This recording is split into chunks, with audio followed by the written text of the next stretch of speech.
Welcome to the El Cajon City Council meeting. The meeting is called to order, and I'd like to ask our city clerk to call the roll. All council members are present.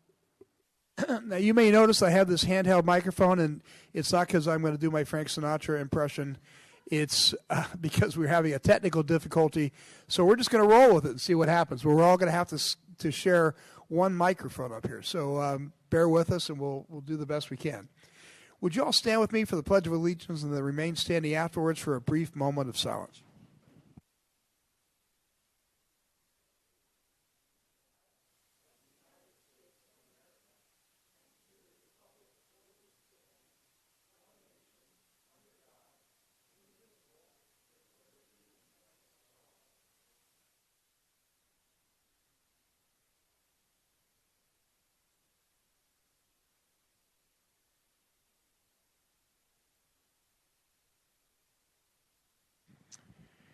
The clerk posted orders of adjournment of the July 11th, 2023, and the agenda of the July 25th, 2023 meeting in accordance with state law, City Council, and Housing Authority policy. We have no presentations on today's agenda. Well, don't we have the Miss El Cajon folks here? Aren't they part of the presentation? They have a consent item. Oh, you have a consent. Well, you know what? Come, you can be. We need a presentation, so come on up. No, it's just we don't get beauty queens in the. Well.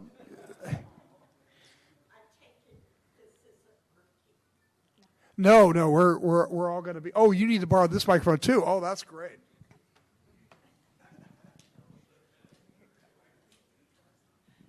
Thank you. I'm Billy Sangster, the director of the Miss El Cajon pageant, which was held this past Friday at Greenfield Theater. All of our girls aren't here yet, but we're here to introduce the ones that are here. It's their first time coming to the chambers, so I've had a call of a couple that are wandering around. So, by the way, this was the 60th anniversary of the crowning of Miss El Cajon. And no, I have not been here for 60 years. Would you please do your introduction that you did for the judges the day of the pageant, starting with introducing your name and your title. Hi, I'm Katie Reed, and I'm Miss Teen El Cajon. For the judges. Okay. I'm Amelia Dutra, age 12, and I'm Miss Junior Teen El Cajon.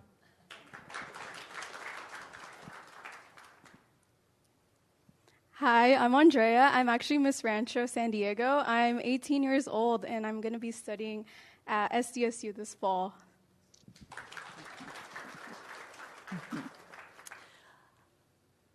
Thank you, the chamber. I see Michelle was at the pageant, and we enjoyed having her there very much. We had a total of 22 girls this year. No one was charged a fee to take part in the pageant. We had workshops that the girls attended to prepare for the pageant. Those workshops were free of charge to the girls also.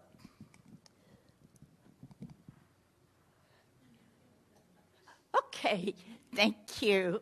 Thank you for coming.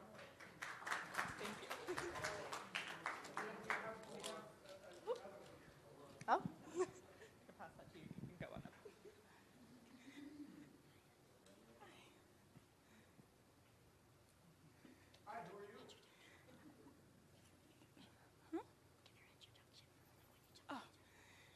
Hi, I'm Emma Almack. I'm Miss El Cajon. I'm 19 years old, and I go to Innovation High School. Okay.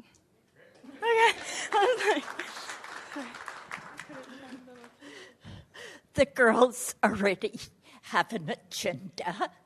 They will be helping out at El Cajon's Night Out, which is coming up August 1st. They will also be assisting the San Diego East County Chamber of Commerce by welcoming Staples to Rancho San Diego.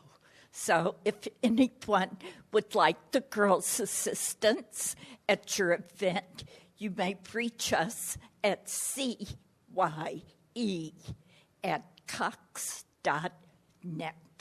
Thank you.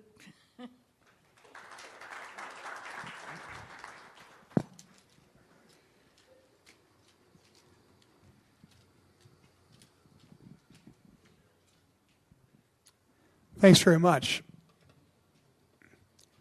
Before we get started with the meeting, there was a beautiful dog that used to come and visit us almost every council meeting, a beautiful Australian Shepherd who was named Sonny. And we are sad to say that he passed, and his father is here today. And we wish you the best and prayers for you and your family. And we miss Sonny already. Oh, you're welcome. All right. The city clerk posted orders of adjournment of the July 11th, 2023, and the agenda of the 2023 meeting. Of the July 25th, 2023 meeting in accordance with state law, city council, and housing authority policy. Agenda changes. Staff, do you have any agenda changes? No, sir, we have no changes to the agenda. Council? Okay. I'd like to make a motion then to, no, we're on consent items. We're now consent items. Consent items are routine matters enacted by one motion according to the recommendation listed below. With the concurrence of the city council, a council member or person in attendance may request a discussion of a consent item at this time. Council members, do you wish to pull any of the consent items? Okay. Staff, do you wish to pull any of the consent items? No, sir. Angela, do we have any speaker cards for consent items? No speaker card, sir. Then I'll make a motion to approve the consent items.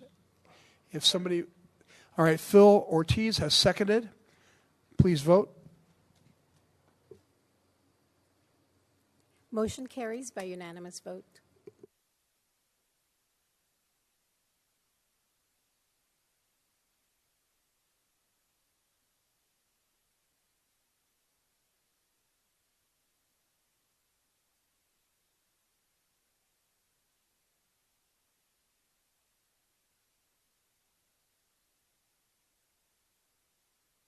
We're now at public comment. At this time, any person may address a matter within the jurisdiction of the City Council, Housing Authority, successor agency to the El Cajon Redevelopment Agency that is not on the agenda. Comments relating to items on today's agenda are to be taken at the time that the item is heard. State law prohibits discussion or action on items not on the agenda. However, City Council and Housing Authority members may briefly respond to statements or questions, and an item may be placed on a future agenda. Angela, do we have any speaker cards for public comment? Yes, sir, we do. We have two speakers. The first one is Brother Stephen Sidlowski.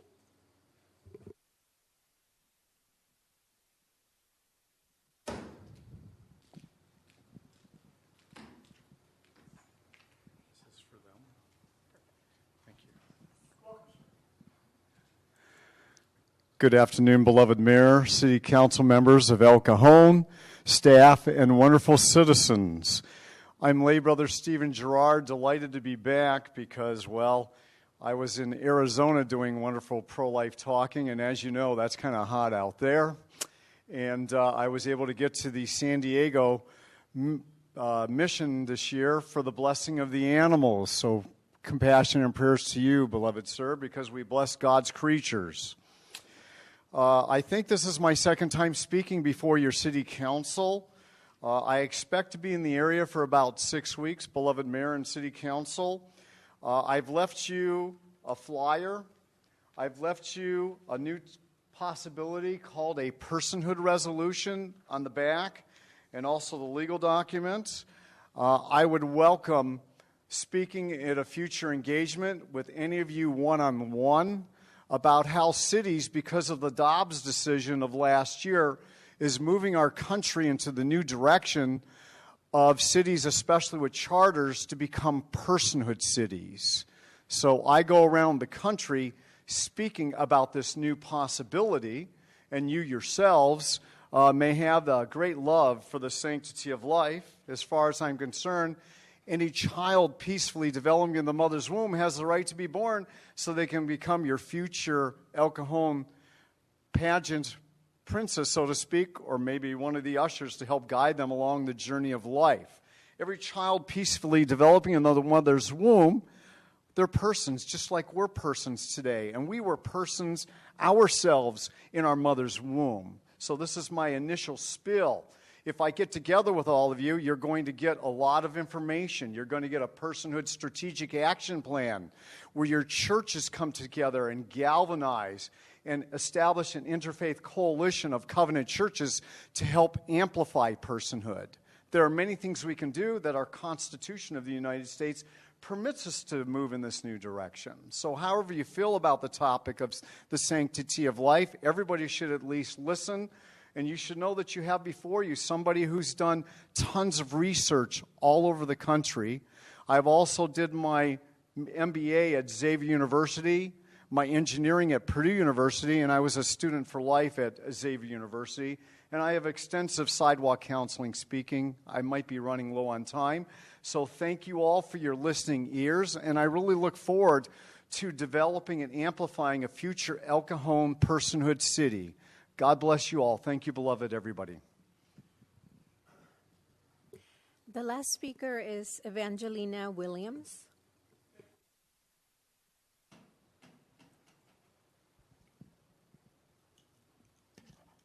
Hello. Hello. I saw you on television.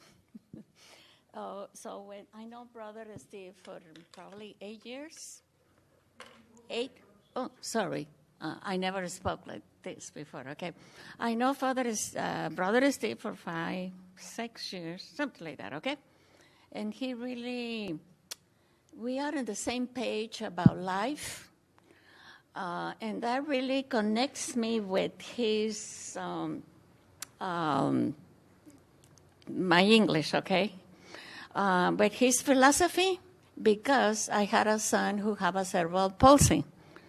And he died when he became 37. So since then, I became more aware of and empathy about people who have disabilities, but especially about unborn babies. I've been involved in many places for this. So that's the reason I am over here, because I saw you on television and you really touched my heart.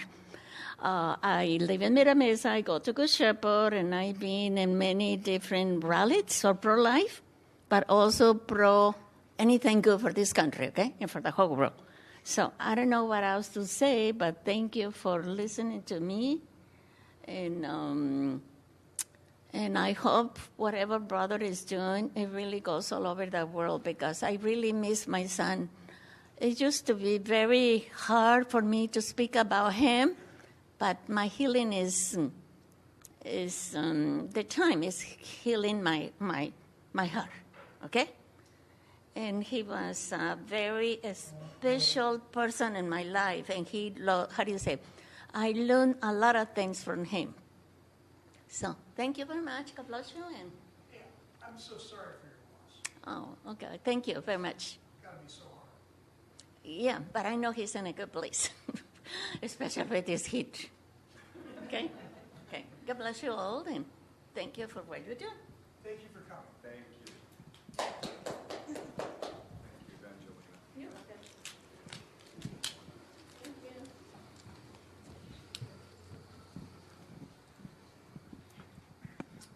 you. Angela, any more speaker cards? No other speakers, sir. All right. There are no written communications and no public hearings on today's agenda. We have 2 administrative reports on today's agenda. Item 9 is an update on homeless programs and services, and I'll ask staff to please tell us about this item.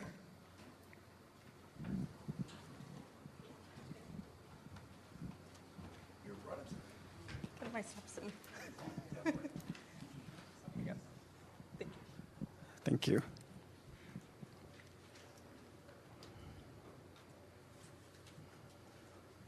Okay. Good afternoon, Mayor and Council members. I'm Jose Dorado, Housing Manager in the City of El Cajon's Community Development Department. And this afternoon, we'll be providing a homeless programs and services update from the last 6 months. I will introduce Yanni Pelayo Brito, Housing Specialist, who will be providing today's presentation. Thank you, Jose.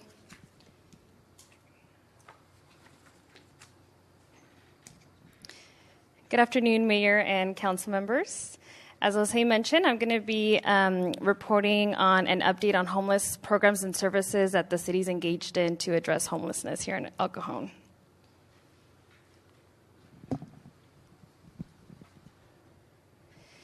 This table shows a coverage of 3.5 years. That is from January 2020 to June 2023. Since January 2020, the city has allocated a bit more than $4.1 million with different funding sources. These funding sources include low and moderate income housing, CDBG, CDBG CARES Act, and the general fund. And again, those sources are to fund these services and programs for homelessness. This table shows expenditures and results for the past 6 months. With the 10 active programs that we have, a total of $519,914 has been spent. That's from January to June 2023. And with that money, we were able to assist 1,176 individuals. Of that total, 71 were permanently housed. This graph shows permanently housed for the last 6 months between 2 of the city's programs. That's a Way Back Home program provided by the Salvation Army and El Cajon Homeless Outreach Program provided by Home Start. In the past 6 months together, they permanently housed 48 individuals. Since January 2020, together they have housed 252 individuals. As a result of the data provided today, staff recommends that the City Council continue funding 9 out of 10 active homeless services programs and to sunset the city's financial contribution to East County Homeless Task Force.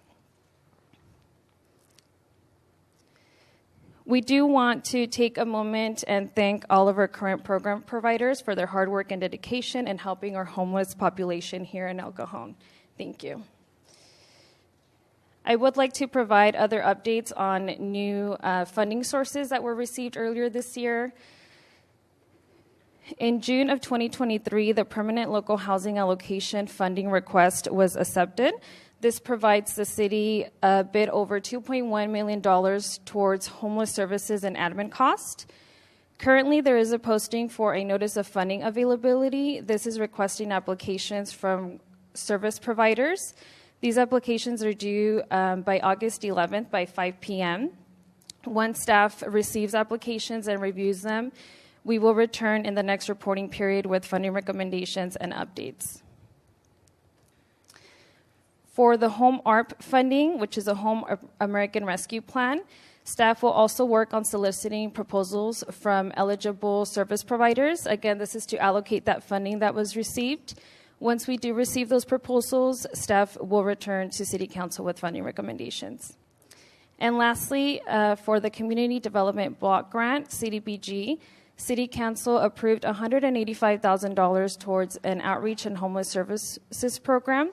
That program did begin earlier this month, July 2023, and we will go ahead and provide an update on that on our next reporting period. That concludes my presentation for today. Staff is available to answer any questions or comments, and we do also have staff from ECTLC and Homestar available as well. Thank you. Yes, sir. I can hear you. I do, and I can repeat the question so the public can hear. That's what I'm thinking. Okay. Be easier for rather than going back and forth and back. Yeah, I'm okay with that. Questions of staff. So you ask Rand and Bill. And keep it brief so he can. I would like to know why funding for East County Homeless Task Force is being sunsetted. Why?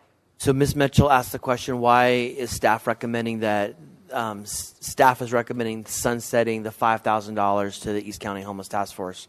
I'll answer that. So I think there was a time where I still do think that our interests and the East County Homeless Task Force interests do align. But over time, that alignment has been shifting.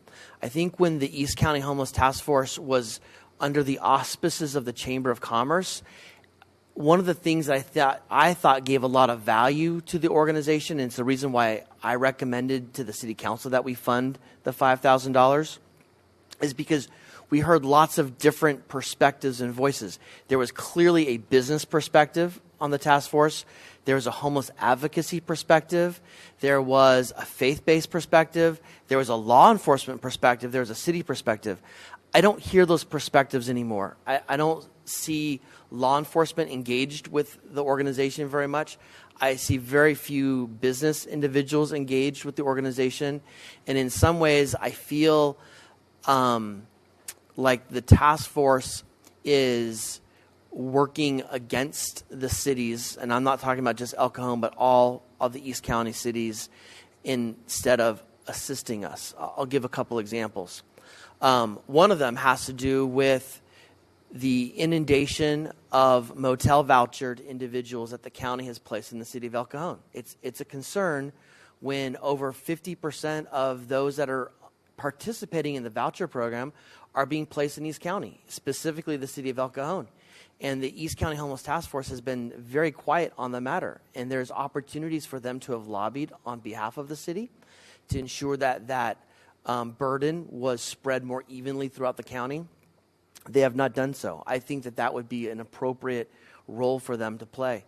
The other concern that I have is their lack of recognition of the things that the East County cities have done. And I don't see a lot of celebration of the successes that we have had. I feel lately it's been more of chiding of our faults or what we have not yet accomplished. And I think there's some opportunities for them to think more positively about the positive things that are occurring, especially in the city of El Cajon.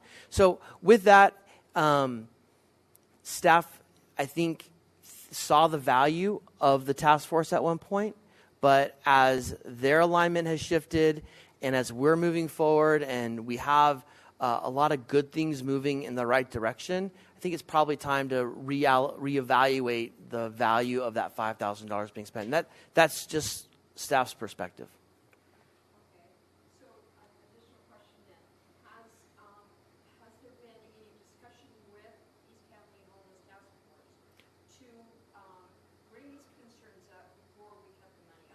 So the question is, have we raised these concerns with the task force? Not as of late. I did bring up some issues. In fact, all the East County cities brought up some issues. And one of the concerns I had is, what is our ROI? What's our return on investment? Are we getting the value that we need? And I never really got a great answer that we were getting tremendous value to the city, that I could say to the council, this is money wisely spent. So it has been brought up in the past. In the last couple of months, it has not been brought up.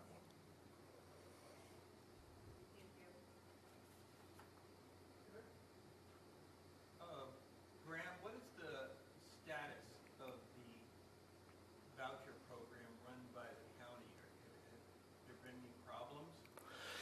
Well, I mean, there was a time, I think we have a slide. So this... the county does share with the city the number of individuals at any given moment that are placed in the city of El Cajon. And as you can see over time, there's been this increased number of participants in the program in specifically El Cajon motels. That reached 134 individuals at the peak on February 8th of this year. And then it started dying down a little bit. I think while the city was looking at some policy changes and we were looking at addressing some of the challenges that were occurring at some of the motels, there began to be a decline. But as you can see in the last few weeks, there's been an uptick in the number of individuals placed in the city. We're at 133 right now, so we're one shy of where we peaked back in February. And are these people in the voucher program or their friends causing the city problems? Well, we did a press release recently. We had an individual that had stole a vehicle and then was held up in a room. Not a member, not a participant in the voucher program, but was staying in a room that was being rented on behalf of a voucher participant. So there continues to be some challenges. That's the most recent one, but there continues to be some challenges with that. Graham, I got a question. Do you know if the other cities, Mesa, Lemongrove, City 2, and Lakeside as the county, contribute financially to the East County Homeless Task Force? So Mr. Goebel asked the question if I know of other cities that are participating financially to the East County Homeless Task Force. Mr. Goebel, I don't know that for sure. I know at one point that there was some contribution. I don't know what the levels were, and I don't know what those contributions are to date. Second question. The slide on the new funding, is that new information or is that, how new is new? So Mr. Goebel asked the question about how new is this funding source? Is it brand new or has it been around a little bit? I'll let staff address that. So this funding source for the PLHA specifically, it's funding that's been available since 2019 through SB2. However, we didn't apply for it until I believe it was last year. We did apply for it and we did receive it, and it was approved as of June of 2023. So now the next step would be to provide a request for proposals in order to be able to use this funding source. And are these funds specifically for helping people who are homeless? Yes, so part of it is to assist homelessness, and so part of it is for assisting homelessness. So some eligible activities would be street outreach, supportive services, rental assistance, and that would be part of the $2.1 million that is written there. Do you know if any of the other East County cities received similar funds? Let me reiterate the question for the public. So Mr. Goebel asked the question, do we know if other East County cities received the PLHA funding? I believe some cities did receive PLHA funding.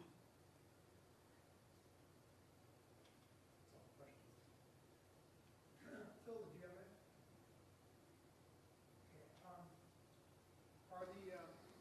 Is there a representative from the East County Task Force here tonight? I don't see one.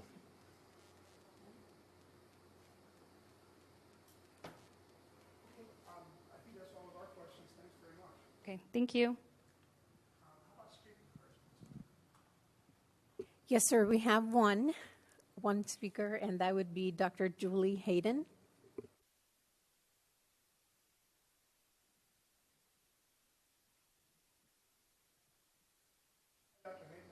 I'm doing good, thank you. My name is Dr. Julie Hayden. I'm the new CEO of East County Transitional Living Center. So mostly I just wanted to introduce myself, so I'm available to you, and just thank you because we are able to offer emergency housing to families at our location, partly because of your support. So just thanking you for that, and just opening it up. Also, if you have questions, I have Ivan behind me too, in case I don't have the answers yet because I am brand new, but I'm very open to collaborate. I'd like to know needs, if there are needs that are not getting met and we can support in that area, and just get to know where we're at and what we can do to improve the situation with homelessness in El Cajon. So if there's any questions you have for me, I'd love to answer them and do my best in the future supporting our city. Thank you.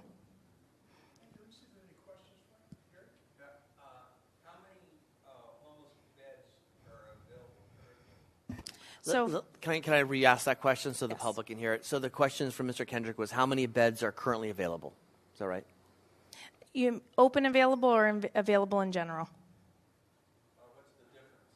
So we can house about 70 families at any given time, but right now I think we have one open bed that will be filled by the time I get back. Yes, families. And then for singles, we can usually count, I'd say about 300 altogether, top and bottom. So about 300 beds for singles, and we do have available single beds now. So probably about 40 we'd have available. So if we have someone that's on the streets camping in a tent, the city can make available one of those rooms?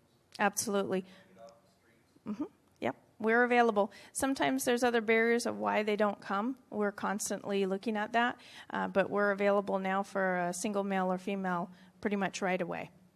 I want to let you know that since January 1st of 2016, I've always had 2 or 3 rooms that are available to graduates of ECTLC. And in fact, I got a new one moving in just in a couple days, and I've had very, very positive experiences with them. And I encourage anybody that's interested in that to contact East County Transitional Living Center. I would encourage that also, because permanent housing is the next difficult feat, right? So I would love feedback from anybody on that situation too.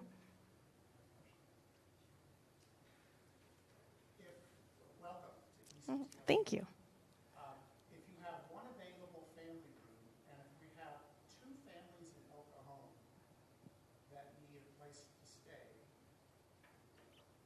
I thought our agreement was the El Cajon people do find a place to stay. I'm going to look to the city manager to say, we certainly welcome ECTLC serving people outside of El Cajon, but certainly I think part of the process was there was a priority to people in El Cajon. That's my understanding as well. That we couldn't say, no, I'm sorry, we don't have a space. We've been helping these people outside the city. Unfortunately, we don't have a space for somebody inside the city. We want to make sure we've got help for people inside the city. Is that the process that's still happening? So Mr. Goebel asked questions about given the fact that there's availability of one family designated room, what if there are 2 families in El Cajon that need housing? What happens at that point? And you heard the response. Well, the council should be reminded that the conditional use permit by which ECTLC operates under actually is pretty specific that they are not to accept individuals from anywhere outside of the city of El Cajon. We know that that's not been happening, and we're working with them on modifying their conditional use permit. However, one of the things, we'll negotiate in total transparency, one of the things that staff will be pushing for, that staff will be recommending to the city council, is that El Cajon always has first rights, and if there's no available space and there's individuals being brought in from other communities that do not have shelters, that rely on El Cajon for shelter space, that those individuals be asked to leave and an El Cajon individual be allowed to be housed there. I think a part of asking somebody to leave, we should certainly work Well, to keep them housed. it would, of course, the last thing we would want is someone booted on the street of wherever they came from. So it'd be working with the network within San Diego County to find another shelter space for them. Sure, and I can address that also. I'm aware of that, so we'll keep communication open. I'd love to open my door to have more communication on how we can make that work. One of the difficulties is knowing exactly where someone's coming from. So the trend does seem to be a lot of our families are coming from El Cajon. They're right there in our local community. So that's good in some ways because the need's there and we're able to meet it. But in the cases where we don't always know where they come from, that is something I'd like to find a good path for that. Very good. Thank you very much. Thank you for your time. Thank you, Dr. Hayden.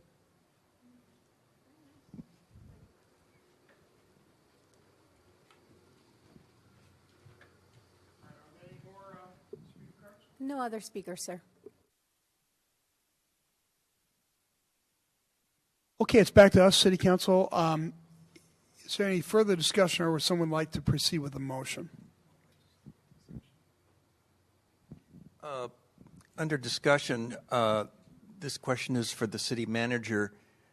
It's my understanding that El Cajon spends more on homeless than all the other East County cities combined.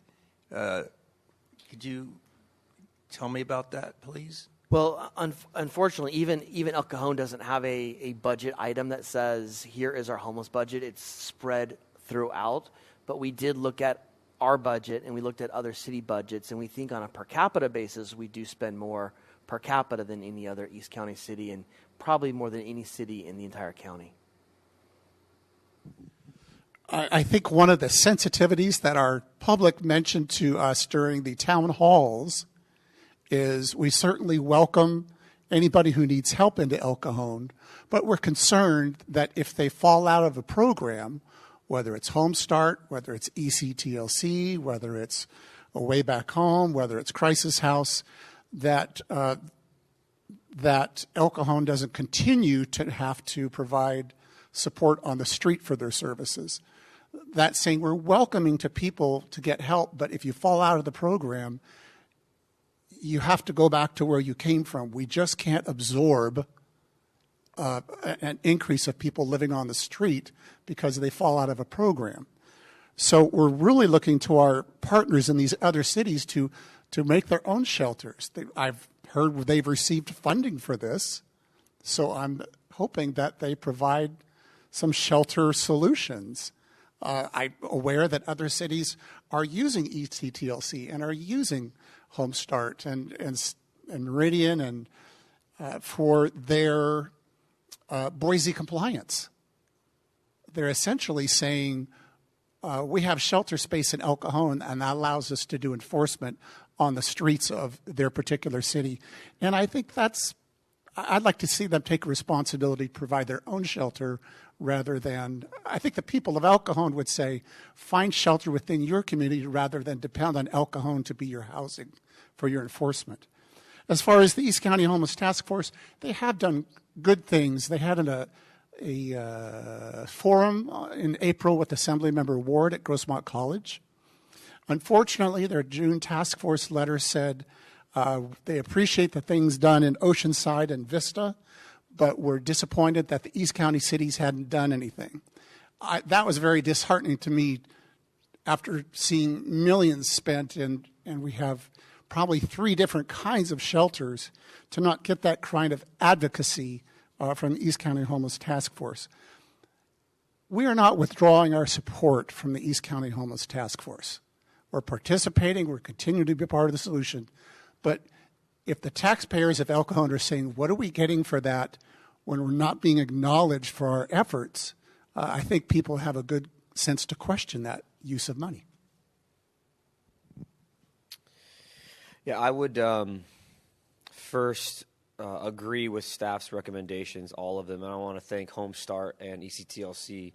You 2 organizations are all-stars. I really mean that. And speaking, I've said this, I don't know how many dozens of times, formerly homeless, speaking from someone who was homeless and came out of that. Your model is fantastic, so thank you for all the work that you do. And with regard to the East County Homeless Task Force, I was on the board of directors for the Chamber of Commerce when the task force came into being, and the Chamber was supporting it. And I fought for funding for the East County Homeless Task Force through the Chamber, that the Chamber would continue to support it until they were able to stand on their own 2 feet with funding sources. And that was an avenue that I felt was a great place to send residents who wanted to get more involved. If you wanted to get more involved in solving homelessness or being a resource with your time, talent, and treasure, go to the East County Homeless Task Force. They can plug you in. And as of late, that has not been the hub of where people looking to get involved in the community are going. I think their first in-person meeting was the one at Griffin in a long time that you referenced, Councilman Goebel. That was the first in-person meeting for a long time. And so I was disappointed in that. The other thing I was a little disappointed about was the majority of the discussion that occurs is only centered around housing. And if we want to be honest about the homeless issue in California, it's not just about housing. You cannot ignore the mental health aspect or the substance abuse aspect of it. And I was very disappointed that virtually it was not talked about during these meetings. I am not withdrawing support, but if the task force chooses to bring in a larger group, a more widespread group of opinions, and bring in different opinions to see all sides of the homeless problem we have here, then maybe in the future I would reconsider supporting them financially. But at this point, given all those reasons, I would support staff's recommendations. So I agree with my colleagues to a certain extent. I think that we should accept staff's recommendation. But I think until we sit down and have an actual conversation with the homeless task force and tell them, look, these are the shortcomings that we're seeing. These are the things that we're not happy with. At least give them an opportunity to rectify some of these issues before we pull their funding. Or maybe we give them only half of it. But they have been helpful in the past. They've been instrumental in helping with information. And then I think that we need to sit down and have a conversation with them before we pull that funding, because they are depending on that. And with the caveat, look, we will continue to support you, but you also have to need to get support from other cities. We cannot continue to bear the burden of every single thing that comes across our desk for homeless. Some of these other cities need to step up to the plate. That's my recommendation, is that we accept everything that staff says, except don't pull the funding from the homeless task force until we sit down and have a conversation with them and tell them what we're happy or not happy with.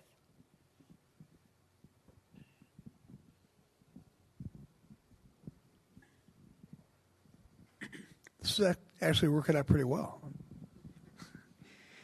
I think everybody had a chance to speak. I think my colleagues made all the points I would have made, so I'm not going to say anything, but I'm looking for a motion at this point.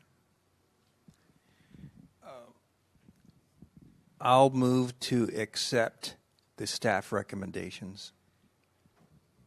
Does anyone want a second? I'll second. So the motion is made by Councilmember Kendrick and Councilmember Ortiz seconded. Please vote. Motion carries by a 4-1 vote, with Councilmember Mitchell voting no. Thank you. The second administrative report, item 10, is regarding the City Hall building. And I'd like to ask our city manager to please inform us about this item. Thank you, Mr. Mayor, members of the City Council. Let me just pull up the presentation. Okay.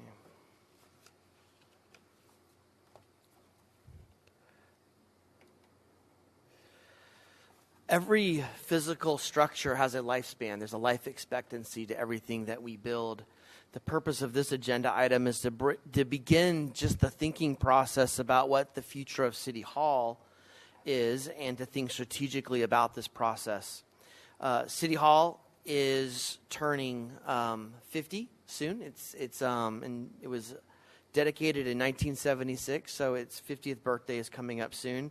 And architects like to say that when buildings enter into this phase of age, they move into a midlife crisis years. And so it's time to start thinking strategically about some things. Now, I'd like to point out that we have a department director that's turning 50 tomorrow. So he'll be moving into that midlife crisis stage as well. So thanks, Mr. Shane, for your support. So we wanted to think rather proactively rather than reactively in this, and this is a very early conversation. There's no decisions that have to be made today. In fact, it'd be insane to make a big decision. But this is just to get the thought process moving forward and to seek some direction from the City Council on maybe some next steps. So in analyzing our existing facility, we think that the structure of City Hall, an all-brick building, is in pretty good shape. We think. We haven't done geotechnical studies on it or structural analysis, but we think the integrity is sound. And we think the building probably could last another 100 years, to be honest with you, at least the exterior part. But the building, like all buildings its age, are starting to show some signs of aging. Clearly, there's some mechanical issues. There's some leaky windows, roof leaks periodically. Almost every sink has some plumbing issues. And we see some of these emerging issues more frequently. Also, if the use of space on the floors is pretty inefficient. It's more than just a matter of moving some desks around. It was designed in a way that was kind of an antiquated way of offices being established in the 1970s, which offices work in a very different way now.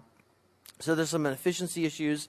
The building is not updated, does not have a very, I guess you'd say, positive work environment. There's very little natural light within the building. And we know statistically and scientifically that natural light has a profound impact on work productivity. And lastly, the building wasn't really designed, at least in our thinking, with the community in mind. There wasn't this thinking about, will this building meet the needs of the community? It was really more focused on the needs of the city at the time and of those that were inhabiting the building at the time. So one of the things that we want to think strategically about is far more than just let's replace some office space or let's redo some office space. But I think there's some opportunities right now to think bigger picture, to think about how do we get the best value? What are the needs of the community, and how can this building meet those community needs? How can this project be a catalyst for not only economic development in the downtown, but housing development in the downtown? How can we create ongoing revenue streams through a development project or a rehabilitation project? And then ultimately, how can we more efficiently and effectively use the space that's within the City Hall building? To that end, the city has explored kind of 3 different options initially. Only 2 of them are identified in the staff report. The one option that is not identified in the staff report is to find an empty building in the city of El Cajon and lease that space out. The problem is that the city of El Cajon has very little office space available for rent. There's very few office spaces. Then compound the fact that we use up a lot of office space. There's nothing that would meet our space needs. And then third, anything that we would lease would probably cost us more to lease than we could lease out our existing building given its current age and condition. So financially it wouldn't make sense. So we did look at that as an option though. So the 2 options that we presented in the staff report were to renovate the existing structure or to build a new building. And I'm going to kind of walk through some of the pros and cons and what those would look like.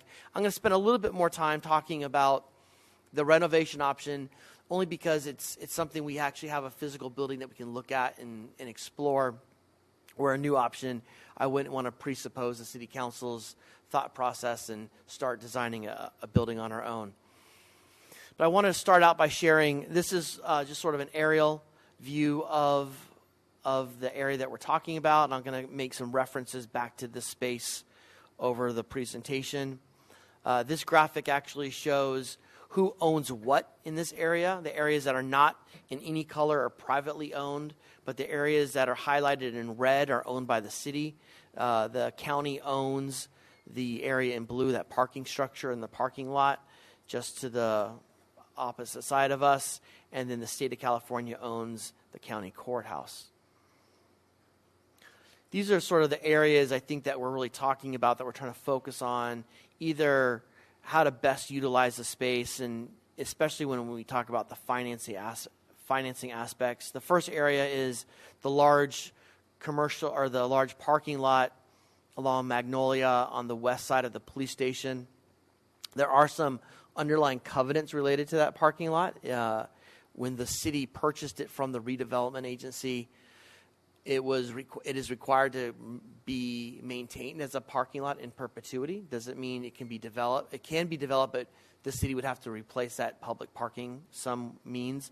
There's also, just so you know, in the northeast corner, a very large conveyance piping that carries a lot of forest or creek for the most part underneath that area. So there's an area that cannot be developed on that. So there's some constraints there. We also thought about the area between the police station and the courtyard for a joint project there, with including a parking structure. And then we have our existing City Hall facility, including the council chambers. So let me share some ideas about renovating City Hall first. You all know what we look like, where we're at. Another image of the city. If you look at this building, it's very similar to this building here, although this building is window full, but it was built in about the same time. But you can see there's a large expanse of sort of empty space around its bottom floor. And this is a very typical type of building built in the 1970s that are starting to have that 50-year aging. I'm going to show a couple images in the next few slides that show how this building could be redesigned, and then you can kind of imagine how a city hall could also be reimagined a little bit. So the first is really focusing on the street level, the area around City Hall, activating it, opening up the building, creating a little bit more life in that area. Another thing that a lot of architects are looking at, how to repurpose or how to redesign buildings, is focusing on the roof area, how to utilize significant square footage that for the most part just goes not even underutilized, but completely unutilized. We currently use our roof for launching police drones, but other than that, I do have a lawn chair up there. And sometimes I go up there at lunchtime and eat and catch a little sun. So other than that, me and the drone, that's the only one that uses the roof for the most part. And then there's sort of this complete transformation where you're opening up the building and completely taking the existing structure and those bones of that building, but resculpting it and looking at different opportunities to utilize it. In summary, there's kind of four big areas that we could explore in a renovation to City Hall. One is focusing on the ground level. In my mind, the idea would be to create some more natural-based life there, remove a lot of that hardscape that currently exists, upgrade the building systems. Just, you don't spend a lot of time in City Hall Council, but there are some odd locations of desks in a lot of offices. Partly is because all of the electricity is channeled in the cement floors of City Hall. And so in order to move a desk, it requires city staff to jackhammer up the City Hall floor to move the conduit of electricity. That's the antiquatedness of the building. So there's some real improvements that could be made, including some of the failing or the beginning to fail mechanical structures in the building. Again, a focus on the actual floors of City Hall to create efficiencies, to infuse technology, and then to explore opportunities for utilizing roof space. So you can see we have a lot of hardscape. There's an opportunity to transform that hardscape into something that would benefit the community more than it currently does. Very few individuals spend time here at all, if anybody. It's more of an area that people pass through, but it's not a place where people come to enjoy. It's a wonderful public space, and if it were designed the right way, it could be utilized by the community. Also thinking about ways to open up the lobby area to more of natural air and to take advantage of usually the good weather that the city of El Cajon benefits from. Now, don't mind the horrible art rendition. This is my attempt to draw with PowerPoint. But you could imagine if you added some window space, you actually opened up one of the floors and created more of an atrium or a semi-open balcony for conference room space. There's some low-lying fruit that could be utilized or be picked that would really transform the building and bring it into that next century and kind of move it beyond the, as Mr. DiMaggio likes to refer to, and I've heard the mayor too, Soviet-style architecture. Soviet bloc, literally block. And there's also just a lot more of efficiencies that could be accommodated in the building. What really opened our eyes to this, as you know, the city leases the 6th floor to the County of San Diego. The DA's office utilizes that. And if the city council would like a tour of their space, they've completely transformed their space. They spend a lot of money per square foot, but it's they've doubled the capacity that they had in there in terms of the number of people that are being able to be housed there because of efficiencies, and it's just a much more productive work environment as well. So, in summary, if we were considering any renovative changes to City Hall, I think we would look at how to create a more natural or inviting, usable space for the public, removing some of that hardscape and replacing it with some more natural landscape, more of a park-like atmosphere, how to increase the efficiencies in the building, and then ultimately addressing the aesthetics of the building. In terms of the pros, I'm not going to go over the cons or the disadvantages, but in terms of the advantages, a redesign is usually a little bit less time-consuming than a complete new build. The public safety building took a little more than 5 years from once we inked a deal with the architect. That did not include the time it took to get the architect. So it's quite a lengthy process. I'm not saying that a design of the renovation would be much faster, but it'd be slightly faster. It also preserves the historic presence of the existing City Hall. We have been here for 50 years. I honestly don't know where the City Hall was prior to this City Hall being built. Maybe it was, Chamber of Commerce building over there. So we moved over the block. That's one of the options we'll talk about in a second. So we've had a historic presence in the downtown that would preserve that. It would also, from a cost perspective, per dollar per square foot, it's a little bit cheaper, not tremendously cheaper, because you're dealing still with a pretty complicated building.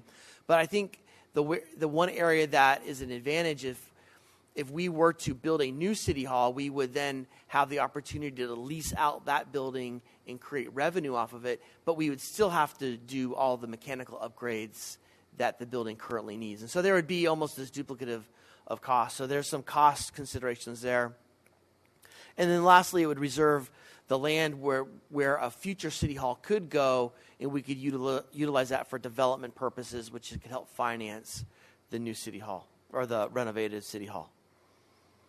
So moving to sort of the new City Hall idea, I think in terms of efficiencies, it's far more efficient to build a brand new building than it is to renovate a building. You can continue to operate in one building while you build a brand new building. Once the new building's completed, you turn off the lights in the one building and you turn the lights on the other building. So there's some real efficiencies there, and upgrading the technology and building it to suit has a lot of values. There's also an opportunity to consolidate some services that are offered to the community. Right now, if City Hall were to be renovated, there would not be an opportunity to really bring in another large community service like a library. The county library has in it, or the county has in its budget, money to rebuild that library or rehab that library. Rather than putting a lot of money into an older building as well, maybe there's some value of actually building a joint city library, City Hall, council chambers, so you can share some space, have one place where people can all come together, have a Chamber of Commerce office there so people can do really one-stop shopping in the community. A renovated building does not allow you to do that. A brand new building gives you the capacity or the opportunities to think about those consolidations. Because of those consolidations, maybe there's some opportunity to open up some leasing opportunities here, and then also add some additional funding from the county to build something. So if the new City Hall and a library required a parking structure, perhaps the county would help pay for that parking structure that the city would have to build on its own. So there's some opportunities to share some resources. And then ultimately, at the end of the day, a lot of it comes, again, down to cost considerations, just like the renovated building. Is it more expensive to build a new building? Yes, it is, but will we get more, at the end of the day, more life out of a brand new building than we would the existing building? Now, I can make the argument that in some ways, our very old City Hall has some better functionality than our very brand new public safety facility. And so sometimes new builds aren't always better builds, but we would have some opportunities to explore that and to see if it makes more sense to put good money towards a longer-term solution. So back to this picture of who owns what. This picture is a little bit different because I include the area around the Ronald Reagan Community Center where the Chamber of Commerce is located. And as Mr. Foley reminded me, that's where City Hall used to be located. So in looking at possible locations of a new City Hall, staff has looked at the area, again, that Magnolia parking lot, the area adjacent to the Ronald Reagan Community Center, and then also the area in front of the public safety facility or the City Hall building. And all three of these could accommodate some additional space with the County of San Diego, such as a library. Some may be a little bit better than others, but they all have that opportunity to do that. So one of the things that staff would not want to recommend is that the council deplete its general fund reserves for this project, or to issue sales tax paid for bonds to pay for this project. We'd like to figure out a way that we can monetize existing assets that we have right now that are sitting fallow, that have not been utilized to generate revenue. Refer you back to this. Regardless of which option is taken, the city does have land that it can develop. And there's a couple different ways in which a city can finance new construction or rehabilitated construction off of this. One would be we could potentially lease that land in long-term leases and generate revenue. We would pay for any potential debt or pay the general fund reserve back with that revenue. Second, we could sell that property straight up and use those proceeds.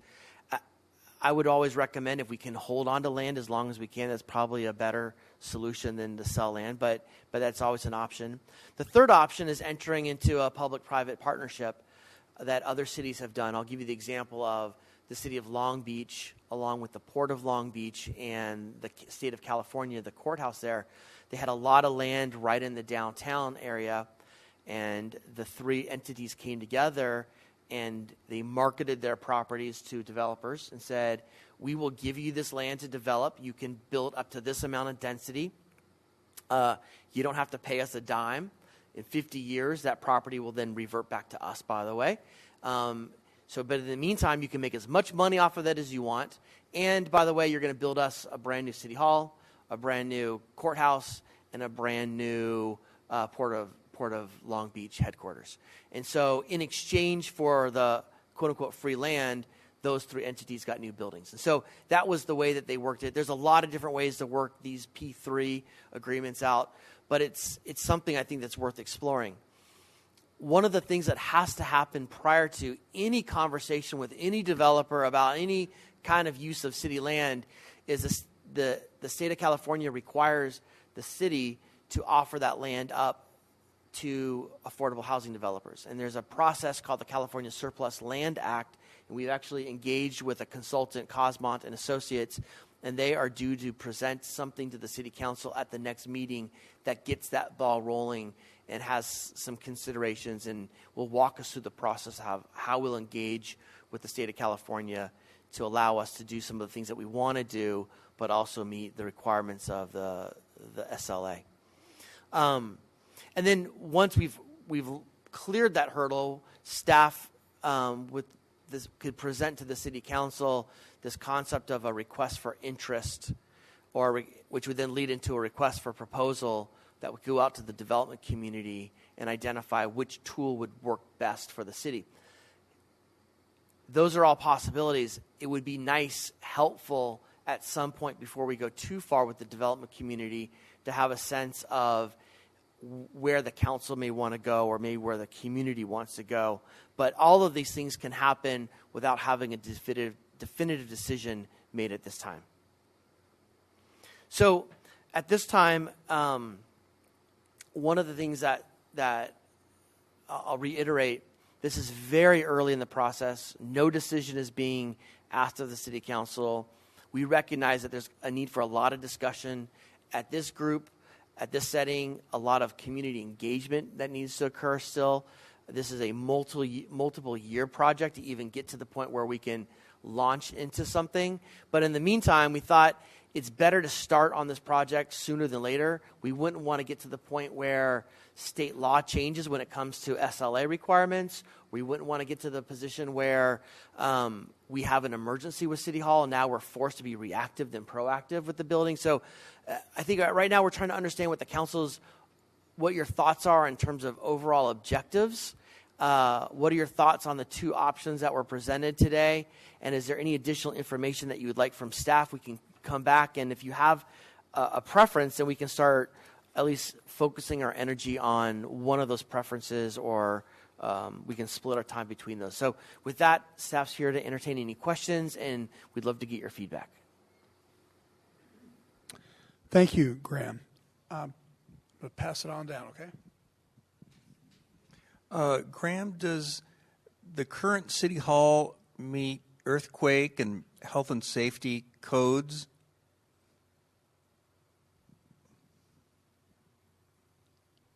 I don't know that. We haven't even analyzed that. I know it meets current codes as they stand today. Now, if we were to dig into the building and do renovations, would it trigger building code that is new? Probably. There's probably some upgrades that would have to occur. That I don't know. That would be part of the overall assessment. There's some cost with that, and that's why we'd have to get in a geotechnical engineer to help us understand some of that. All right, thank you. Does the California Surplus Land Act only triggered if you want to sell the property?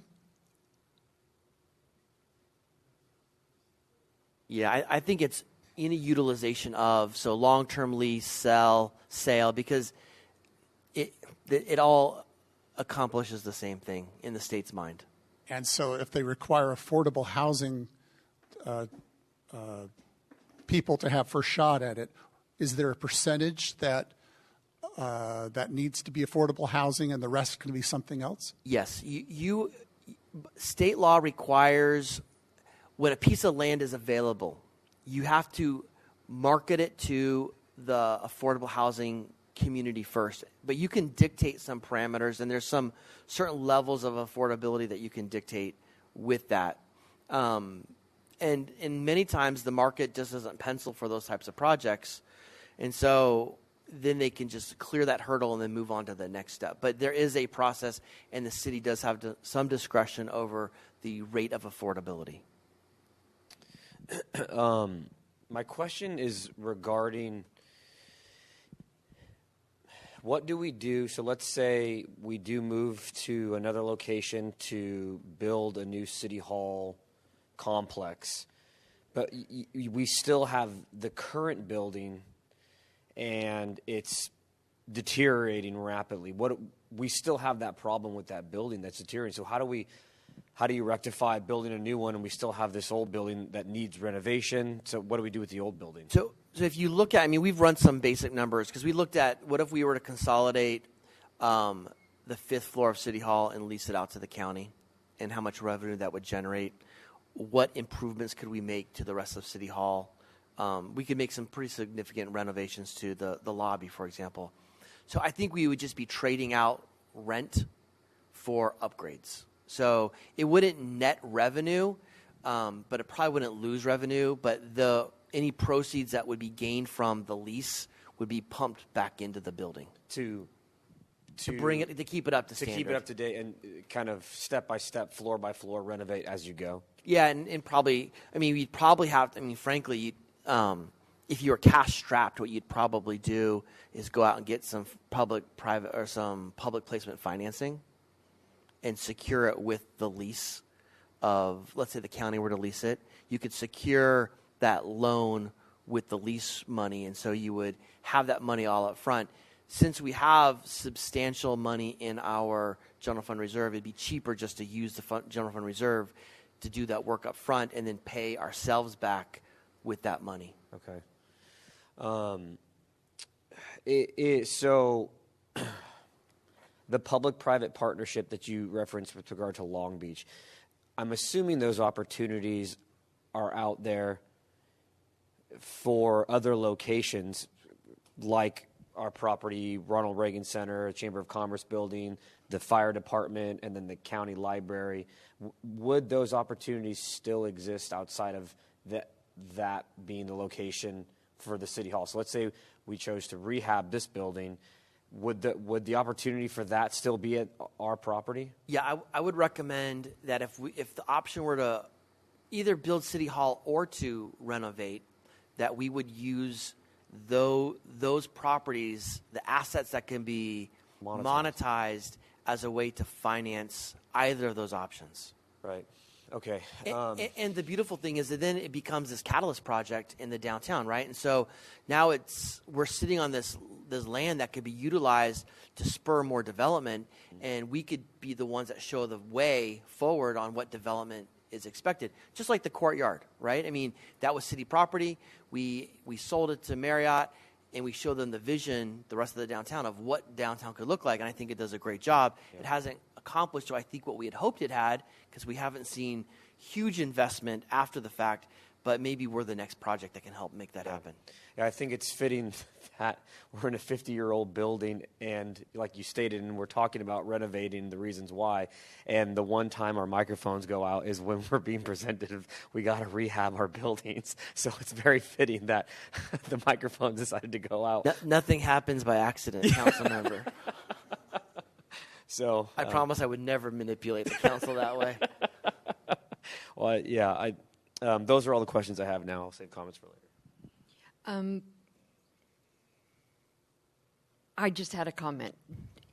So we need to get community engagement. I would like to see somewhat of a contest, from the School of Engineering, whatever, at San Diego State, which is our local university nearby, maybe Grossmont. See who can draw up the best plans. Let's have a contest of what they imagine City Hall would look like. Give them the parameters, give them what we want to see, where, so they could have an idea of location and what the views would be, how many floors, how many, these are the basics, and then let them go and see what we can come up with. It would be kind of cool to see maybe somebody locally would have an idea, and then we can move forward. If we decide to move forward with building, then we have this new and innovative building that was designed. Because at one time, I think we had a contest for our logo, for the city logo. This is back in the 80s. We had a contest for the logo. I think we should do that for the building as well. Anyway.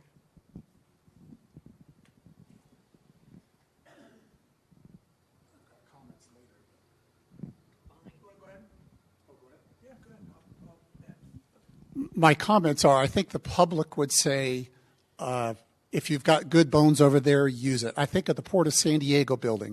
It used to be called The Rock.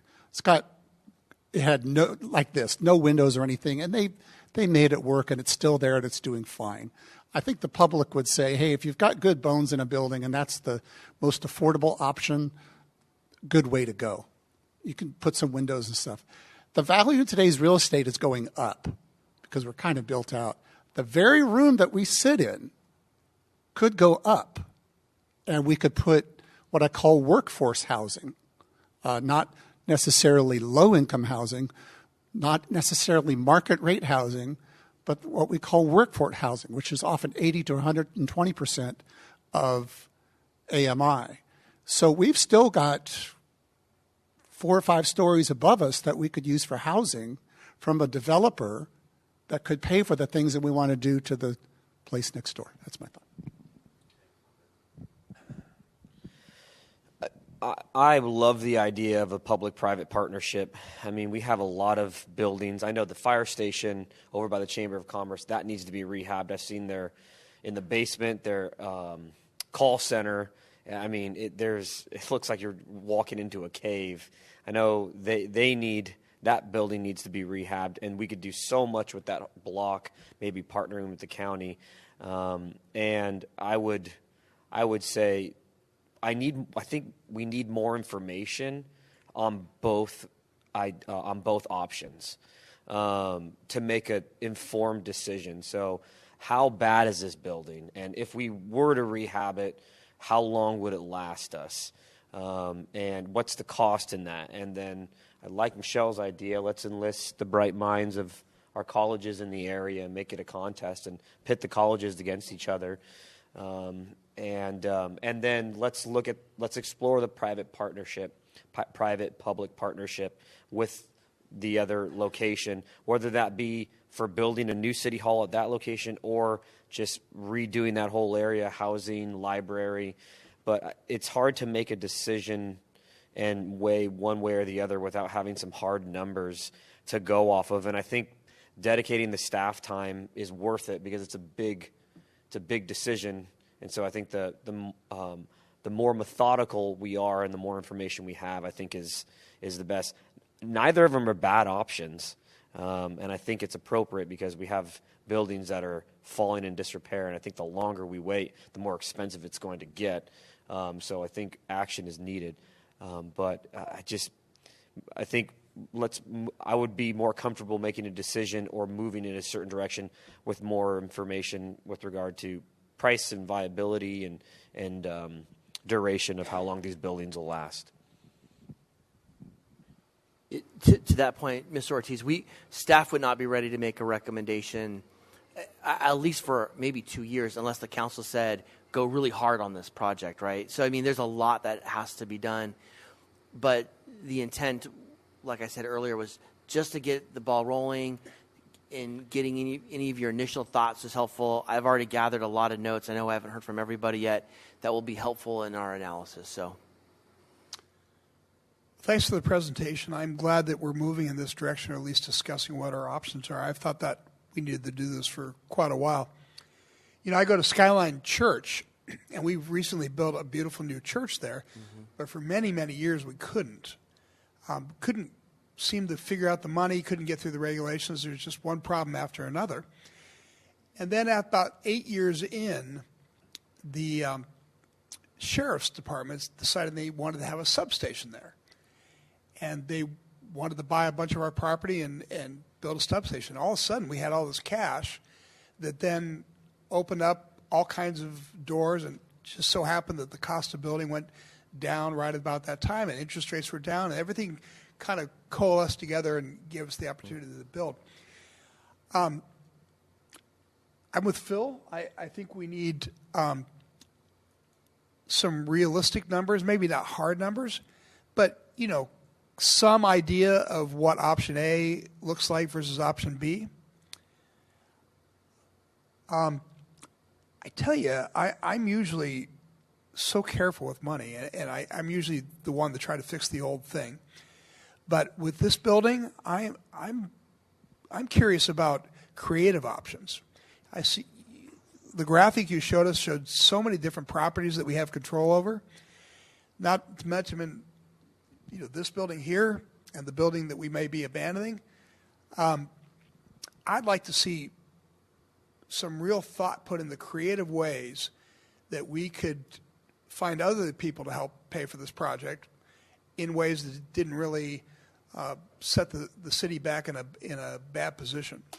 But if that's not possible and that doesn't make any sense, then it might just make a lot of sense to put new windows in the old building and see what we can do. So I guess my encouragement would be to set your minds loose on the project, be very creative, be bold, and see what we can come up with, and come back, you know, in a year or year and a half, and let's have a workshop about it and you know, spend some time.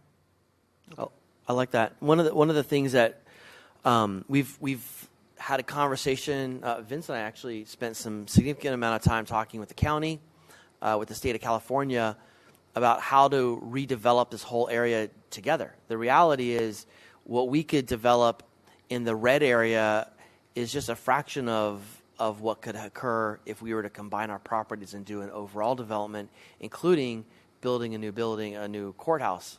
Vince and I almost got stuck in the elevator that was actually reserved for the judges. And so it's a pretty scary situation.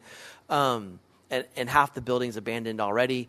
It's in real disrepair. Unfortunately, in the state of California's list of courthouses, it's about in the middle in terms of where it fits in priorities. So it's a very low priority where the state wants to spend any money on. But imagine if the county, the state, and the city came together, you could do one amazing project and probably accomplish far more than we could each individually do.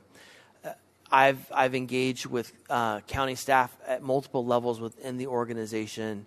I think their concern is that first step and wanting to be part of that first step. I think, in my mind, if we move forward with whichever option that we move forward with and then present them, here's how you can participate, rather than we want your thoughts, but you have option A, B, or C, I think they would be a participant in one form or the other of some redevelopment in the area.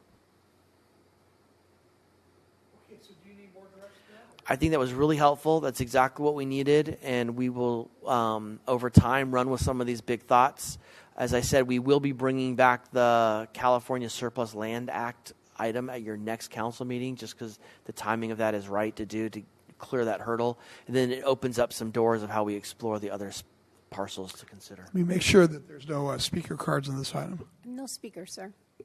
Council, anybody want to make any more statements before we? Yeah, Gary does.